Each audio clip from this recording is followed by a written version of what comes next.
ये कुंडली ऐसी कुंडली है कि जीवन में किसी भी तरह का अगर आपके पास कुंडली आया तो उस कुंडली को देखने से आपको पता हो जाना चाहिए कि ये जातक कैसा होगा, इसका स्वभाव कैसा होगा, इसके जीवन में किस तरह की व्यवधान होंगी या नहीं होंगी। जैसे में कि ये द्वादश भाव है तो इसको हम संक्षेप में हम लोग जानेंगे कि किस किस भाव से किस किस भाव को किस किस नाम से जाना जाता है और वो भाव में किस तरह का जीवन अंतर्गत फल का विवेचन किया जाता है।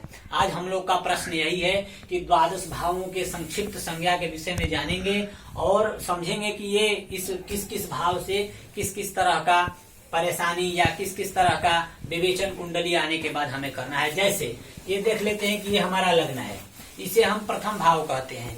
ये भाव नहीं बदलेगा।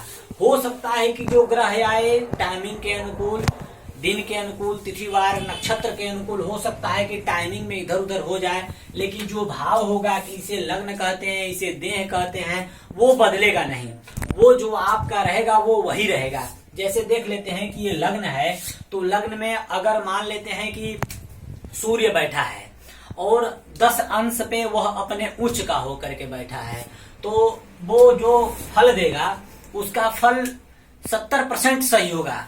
जैसे में कि ले लेते हैं तनुस्थो रविस्तुंग यष्टिम विधत्ते मनहसन तपेदार दायाद वर्गात वपुः पीड्यते वात पित्तेन नित्यम सवै पर्यटन ह्रास वृद्धिम प्रयाति। यात्रा में थोड़ा बहुत उसे परेशानी हो सकती है, कुटुंब संबंधित थोड़ी बहुत उसे परेशानियों का सामना करना पड़ सकता है, इत्यादि चीजों का विवेचन हम करते हैं।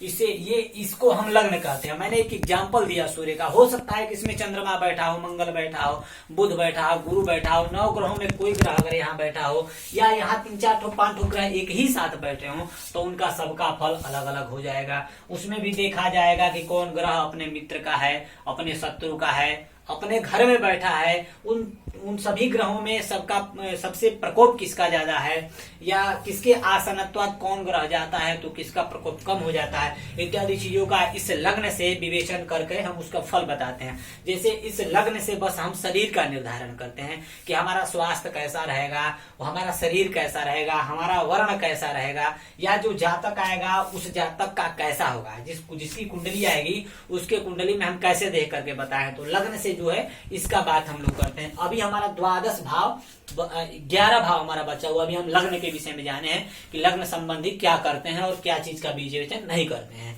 तो लग्न संबंधी हम शरीर का विवेचन करते हैं। जैसे इसे देह भी कहा जाता है, मूर्ति भी कहा जाता है, अंग भी कहा जाता है, तनु भी कहा जाता है, इत्यादि नामों से, अनेक प्रकार के नामों से इसे